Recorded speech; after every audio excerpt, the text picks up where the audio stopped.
My husband filed for divorce. You're a terrible mother. I'm taking the kids. The judge seemed to believe him. Then my 6-year-old said, Your Honor, should I tell you why Daddy really wants us? The thing he said about the money Grandma left in our names? My husband yelled, Shut up. The judge slammed his gavel. Bailiff, detain him. Child, please continue. I'll never forget the moment my 6-year-old daughter Hazel stood up in that courtroom, her tiny voice cutting through the tension like a knife. The judge had just asked her a simple question about living with Mommy and Daddy, and everyone expected another rehearsed answer. Instead, my little girl, wearing the pink dress with daisies that she'd picked out herself that morning, looked directly at Judge Patricia Thornwell and said something that changed everything. Your Honor, should I tell you why Daddy really wants us? The thing he said about the money Grandma left in our names? The entire courtroom froze. I watched Roland's face transform from smug confidence to pure panic in a matter of seconds. His expensive lawyer, Mr. Victor Ashford, started shuffling papers frantically. My own lawyer, Miss Janet Riverside, grabbed my hand under the table, squeezing it tight. We both knew something monumental was about to happen. Roland jumped up from his chair so fast it scraped against the floor with a horrible screech. His face was red, veins bulging in his neck as he screamed at our daughter, Shut up! Don't listen to her! She doesn't know what she's talking about. But Judge Thornwell was already in motion. She slammed her gavel so hard the sound echoed through the courtroom like a gunshot. Bailiff. Detain him. Mr. Greystone, you will remain silent or be held in contempt of court. 2 uniformed bailiffs immediately moved toward Roland, positioning themselves on either side of him. He stood there, fists clenched, breathing hard, looking like a trapped animal. The man who'd spent 6 weeks painting me as an unfit mother, who'd walked into court that morning, sure he was going to take my children away, was watching his carefully constructed plan crumble. Judge Thornwell turned back to Hazel, her voice gentle but firm. Child, please continue. You're safe here. Tell me what you need to say. What Hazel said next didn't just save our family. It exposed a betrayal that ran deeper than I ever imagined. A calculated scheme that had been months in the making. My name is Melinda Greystone. And until that moment in the courtroom, I thought I knew who I'd been married to for 10 years. Roland wasn't just trying to divorce me. He wasn't just trying to take our children because he thought I was a bad mother. He was after something much more sinister, and he'd been planning it since the day my mother Dorothy died 3 months earlier. You see, when someone files for divorce claiming you're an unfit parent, you expect certain things. You expect custody battles. You expect lawyers. You expect accusations and character witnesses. What you don't expect is for your 6-year-old daughter to reveal that your husband has been coaching your children to lie, manipulating them with threats, all to steal their inheritance. That morning had started like any other court day in this nightmare. I'd woken up at 5, too anxious to sleep anyway, made breakfast for Hazel and my 8-year-old son, Timothy, even though my stomach was in knots and I couldn't eat a bite myself. I'd braided Hazel's hair the way she liked it, with the purple ribbon she said made her feel brave. Timothy had worn his little suit, the one we'd bought for my mother's funeral, and he'd been so quiet I could barely get him to speak. Roland had arrived at court in his Mercedes, wearing a $3,000 suit, looking every inch the successful real estate developer he wanted everyone to believe he was. He'd brought character witnesses, financial statements, even a child psychologist he'd paid to testify that the children would thrive in a more structured environment. Translation with him, not with their grieving mother, who worked part-time at the local library. For 6 weeks he'd been building his case methodically. Photos of me crying at the grocery store 2 weeks after Mom died. Testimony that I'd seemed distracted and emotional. Even a manipulated story from our neighbor claiming she'd heard the kids crying when I was supposedly home. Each piece of evidence had been carefully curated to paint a picture of a woman falling apart, unable to care for her children, and I'd almost believed it myself. That's what happens when someone you trust turns your grief into a weapon against you. You start to question everything. Maybe I wasn't good enough. Maybe the kids would be better off with someone more stable, more successful, more put together. But then Hazel stood up in that witness chair, her legs swinging because they couldn't reach the floor. And she told the truth, that would save us all. The money Grandma had left, the girlfriend named Veronica, the failing business, the months of manipulation and lies. All of it was about to come pouring out of a 6-year-old's mouth, and there was nothing Roland could do to stop it. 3 months after losing my mother Dorothy to cancer, I thought the worst was behind me. The funeral was over, the estate was mostly settled, and I was trying to find a new normal for me and the kids. I was working part-time at the local library, a job I'd always loved because it let me be home when Hazel and Timothy got off the school bus. Our house wasn't fancy, just a 3-bedroom colonial on Maple Street, but it was filled with laughter, homework sessions at the kitchen table, and bedtime stories every single night. Roland and I had been married for 10 years, and while things weren't perfect, I believed we were managing. He'd been distant since Mom's funeral, spending more time at his real estate office. Coming home late, smelling of expensive cologne that wasn't his usual brand. When he did come home, he'd go straight to his office, claiming he had contracts to review, calls to make, deals to close. "Mommy, why doesn't Daddy eat dinner with us anymore?" Hazel had asked one evening while I helped her with her coloring book. She was working on a picture of our family, and I noticed she'd drawn Roland standing far apart from the rest of us.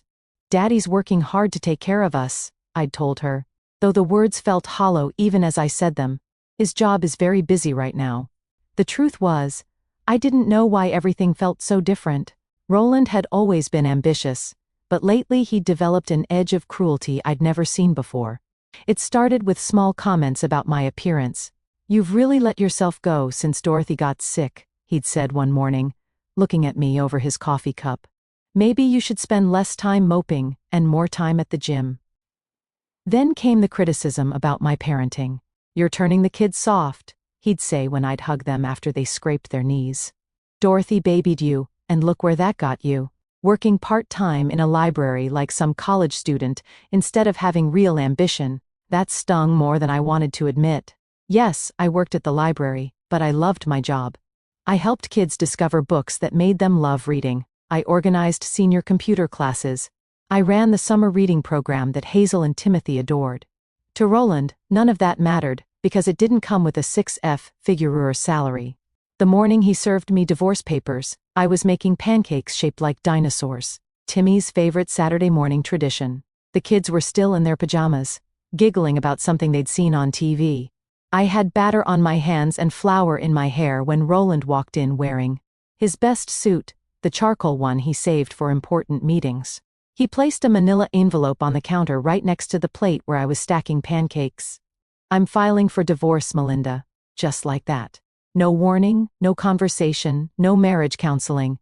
Just 5 words that shattered our family. "Roland, what are you talking about?"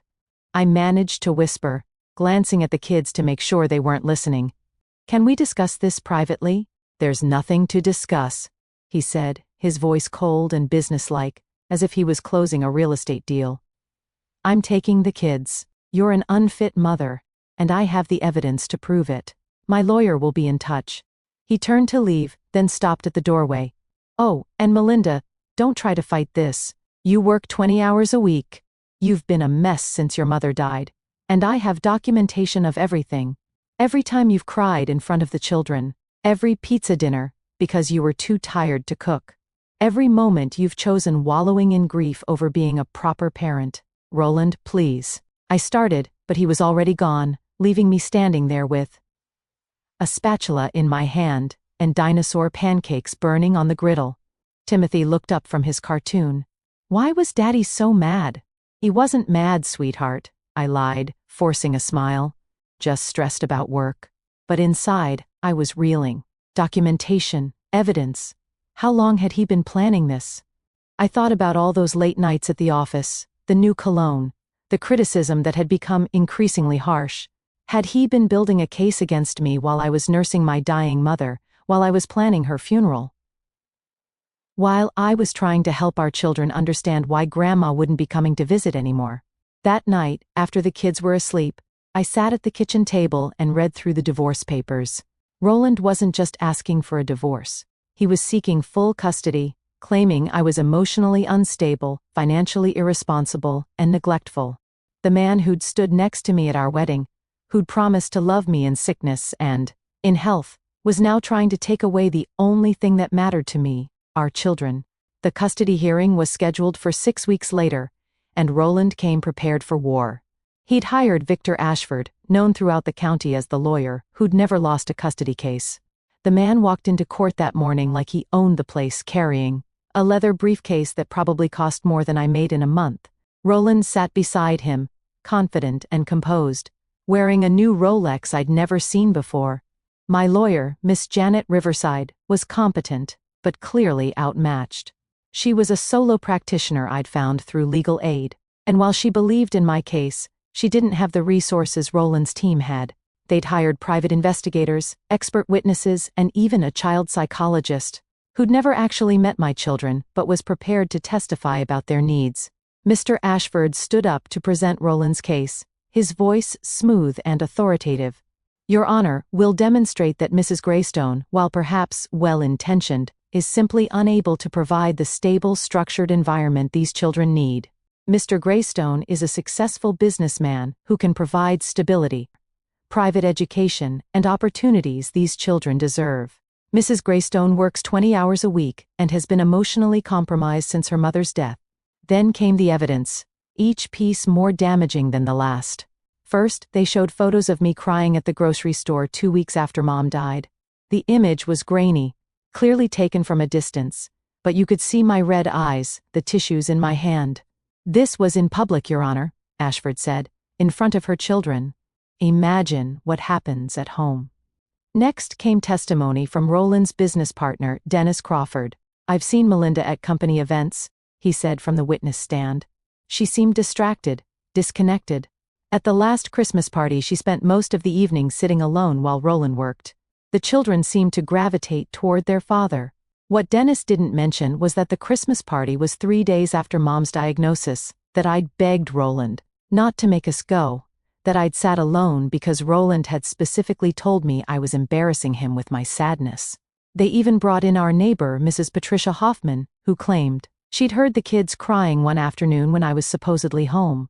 It went on for at least an hour, she testified. I was concerned, but I didn't want to interfere. Miss Riverside cross-examined her, getting her to admit she couldn't be sure I was actually home, that it might have been the babysitter, that kids cry sometimes for normal reasons. But the damage was done. The seed of doubt was planted. Roland took the stand next, and his performance was masterful.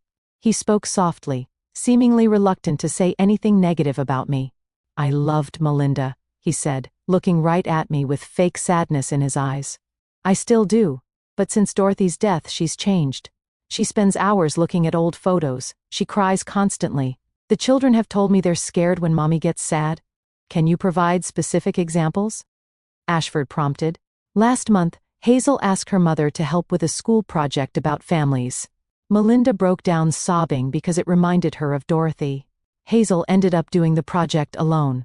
Timothy's been acting out in school, getting into fights. When I asked him about it, he said he was angry because Mommy was always sad. Each word was a carefully placed dagger. The worst part was the tiny kernels of truth twisted into weapons. Yes, I'd cried about the school project, but only after I'd spent 3 hours helping Hazel create a beautiful family tree. Yes, Timothy had gotten into a scuffle at school, but it was because another boy had said something cruel about not having a grandmother anymore. Roland continued his performance.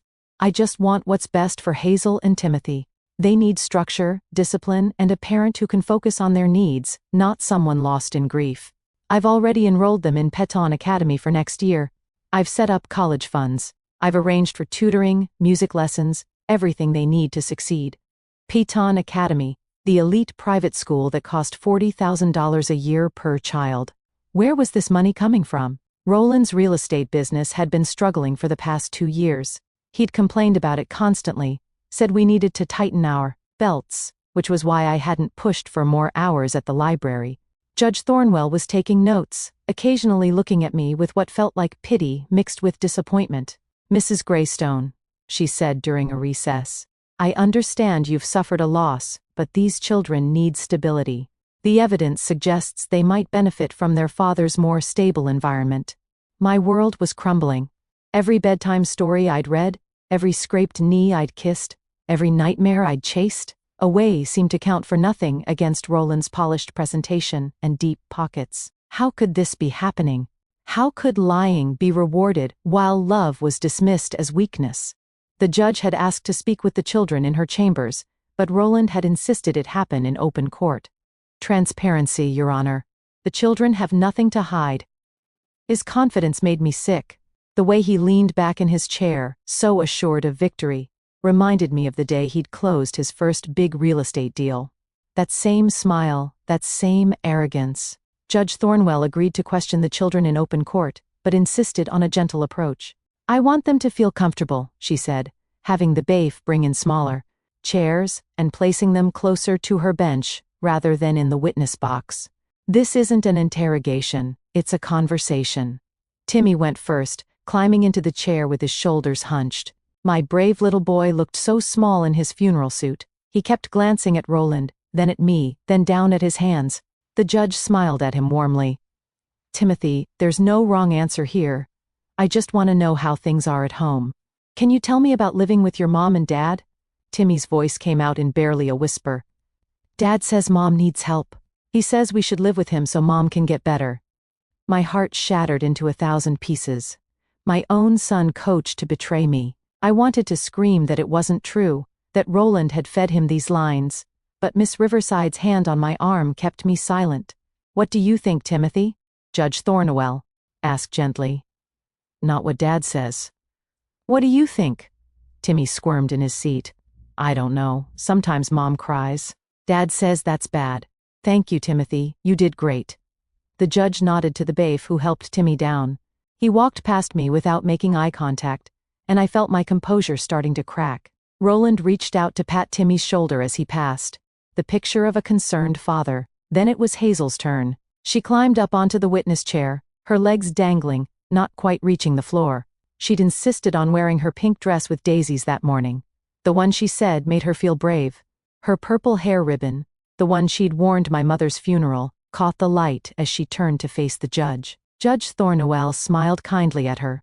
Hazel, sweetheart, can you tell me about living with Mommy and Daddy? Hazel looked at Roland first. I saw him give her a small nod, his lips moving slightly as if reminding her of something. Then she looked at me, and I tried to give her an encouraging smile, despite the tears threatening to spill over. Daddy said I should tell you Mommy cries too much and forgets to make lunch sometimes. Roland nodded approvingly. Mr. Ashford looked satisfied, making a note on his legal pad. Miss Riverside's grip on my arm tightened. The court reporter's fingers flew across her keys, recording what seemed like the final nail in my coffin. But then Hazel continued, her voice growing stronger. But that's not true, Your Honor. Mommy cries because she misses Grandma Dorothy. And that's okay because Grandma was wonderful and Mommy never forgets lunch. She makes special sandwiches cut into stars and hearts. She puts notes in our lunchboxes every day. Yesterday, mine said, "You are my sunshine," with a smiley face. The courtroom shifted. Roland's jaw tightened visibly. Hazel, remember what we talked about in the car, he said, his voice carrying a warning. Judge Thornwell's expression changed immediately. Mr. Greystone, you will not address the child while she's speaking. One more word and you'll be held in contempt. Hazel looked at the judge, then back at Roland, then at me. I saw something change in her face, a decision being made. She sat up straighter, gripped the arms of the chair, and took a deep breath. Daddy told us to lie, she said clearly. He made us practice in his office. He said if we didn't help him win, we'd never see Mommy again. He said, Mommy was sick in the head because Grandma died, but that's not true. Mommy is sad, but she still takes care of us. She reads us stories every night. She helps with homework. She makes hot chocolate with extra marshmallows when we have bad dreams. The courtroom was completely silent. Even the court reporter had stopped typing, staring at Hazel in shock. Roland's face had gone from red to white, his hands gripping the table so hard his knuckles were white. There's more, Hazel said, her voice smaller now, but determined. Something Daddy doesn't know I heard. Your Honor, should I tell you why Daddy really wants us? The thing he said about the money Grandma left in our names? That's when everything exploded. Roland jumped up, his chair crashing backward, his control finally snapping. What came next would reveal the truth he'd been so desperate to hide, the real reason he'd orchestrated this entire charade. Roland exploded out of his chair with such force it toppled backward, hitting the floor with a crash that echoed through the courtroom. "Shut up. Don't listen to her. She's confused. She doesn't know what she's talking about." His face was purple with rage, veins bulging in his neck, spit flying as he screamed at our 6-year-old daughter. Judge Thornwell's gavel came down like thunder. "Bailiff, detain him. Mr. Greystone, you will remain silent, or be held in contempt of court." Her voice was sharp as steel, cutting through Roland's outburst. 2 uniformed bailiffs immediately moved toward Roland, one placing a firm hand on his shoulder, forcing him back down into his seat. The other stood directly behind him, ready to act if he moved again. "Your Honor, my client is simply concerned about his daughter's confusion, Mr." Ashford started rising from his seat, his composure cracking for the first time. "Counselor, your client just screamed at a 6-year-old child in my courtroom. Sit down." Judge Thornwell's tone left no room for argument. She turned back to Hazel, her expression softening. "Child, please continue. You're safe here. Tell me what you need to say." My brave little girl took a shaky breath, but her voice was clear. 3 weeks ago, Daddy was on the phone in his office at home. He didn't know I was playing with my dolls behind the couch. I like that spot because it's quiet and cozy. He was talking to someone named Veronica. The name hit me like a physical blow. Veronica. Who was Veronica? "That's his girlfriend, I think," Hazel continued matter-of-factly. "Because I saw them kissing at his office once, when he brought us there on a Saturday. He said he had to grab some papers, but then I needed to use the bathroom, and when I came back, they were kissing by his desk." The courtroom gasped collectively. Miss Riverside's hand found mine under the table. Roland's face had gone from purple to ghostly white. Mr. Ashford was frantically whispering to him, but Roland wasn't responding, just staring at Hazel in horror. Daddy was talking really excited on the phone. Hazel continued.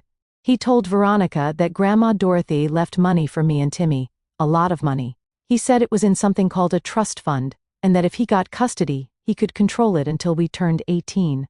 Judge Thornwell leaned forward. "Did he say how much money, sweetheart?" Hazel nodded. "He said there was almost $2 million. He kept saying $2 million over and over, like he was really happy about it. $2 million. My mother had never mentioned anything about that kind of money. She'd lived modestly, saved carefully. Where had $2 million come from?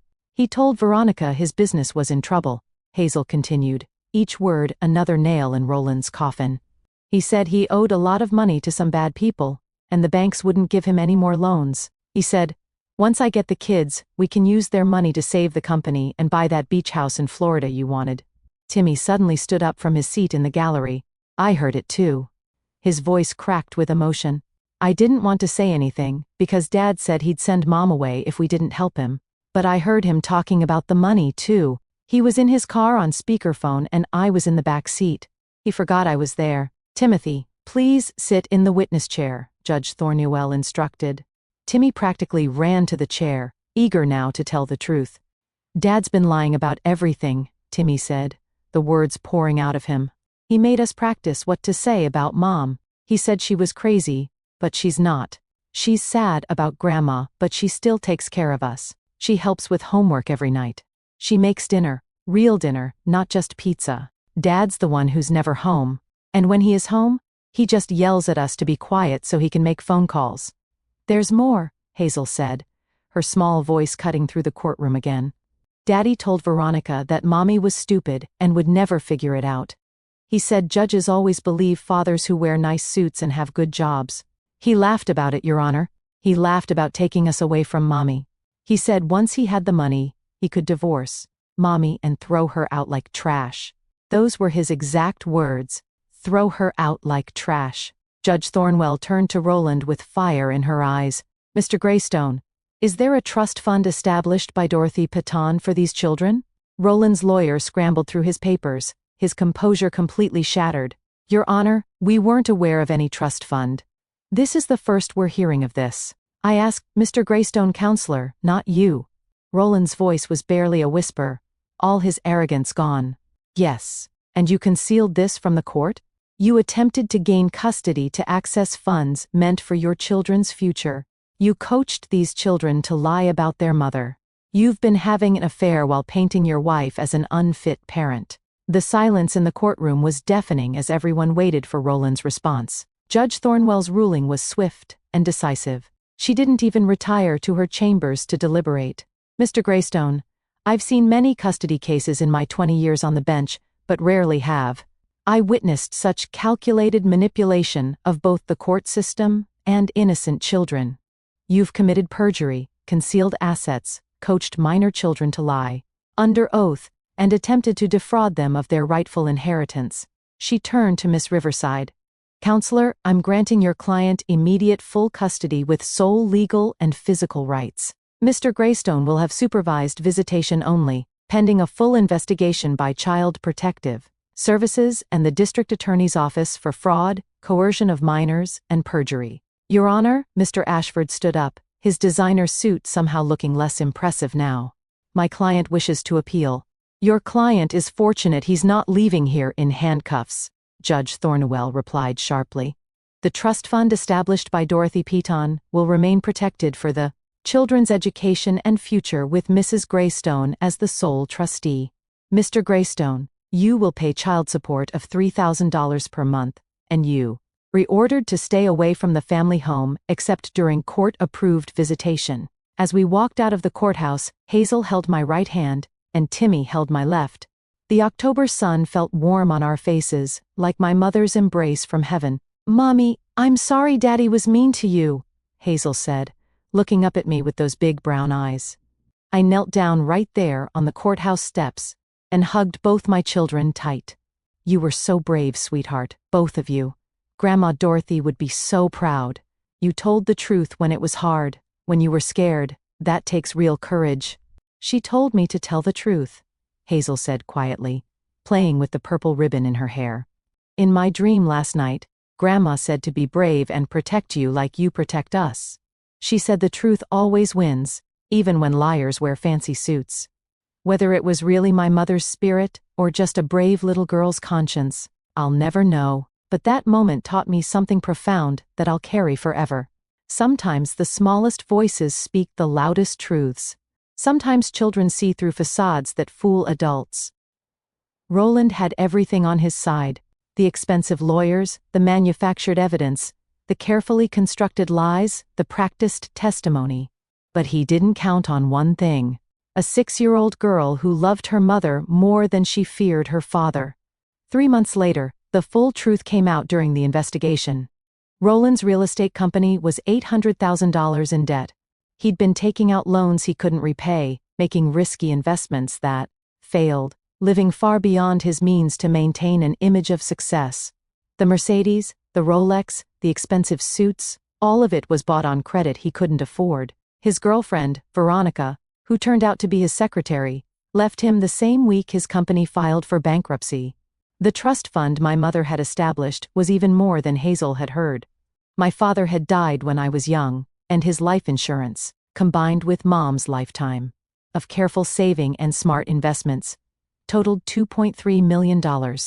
She'd never told me, wanting me to live my life without depending on money, wanting me to find happiness and simple things like she had. The money was meant for Hazel and Timothy's education, their futures, their dreams. Roland had discovered it while going through Mom's papers when he was supposedly helping me with the estate. He sends child support now, court-ordered and automatically deducted from his wages at the car dealership where he works. The kids see him one weekend a month at a supervised facility downtown. Slowly, they're learning to forgive him, not for his sake, but for theirs. I don't want them carrying anger in their hearts. My mother always said, hatred is a poison you drink, hoping others will suffer. As for me, I went back to school to become a full-time librarian. The library board created a position for me, having heard about our story. Every night, I tuck my children into bed, read them stories, and thank God for their courage. The trust fund sits safely in the bank, waiting for college, and dreams my mother wanted to make possible. Hazel wants to be a judge now, like Judge Thornwell, she says, someone who listens to kids and protects families. Timmy wants to be a teacher to help kids who are going through hard times. Hazel asked me recently if lying is always bad. I told her yes, lying is wrong, but telling the truth, especially when it's hard, especially when powerful people don't want to hear it, that's the bravest thing anyone can do. She smiled and said, like when I told the judge about Daddy. Exactly like that, baby, exactly like that. Some battles aren't won with money, or power, or perfectly pressed suits. Sometimes they're won by a little girl who refuses to let injustice win, who stands up in a big scary courtroom and speaks the truth that everyone needs to hear. My mother always said the truth has a way of finding light even in the darkest places. Turns out she was right, and she made sure her granddaughter knew it too. If this story touched your heart, please share it with someone who needs to hear it. Leave a comment below about a time when truth prevailed in your own life. And don't forget to subscribe to our channel for more powerful real life stories that remind us all that courage comes in all sizes. And sometimes, the smallest heroes make the biggest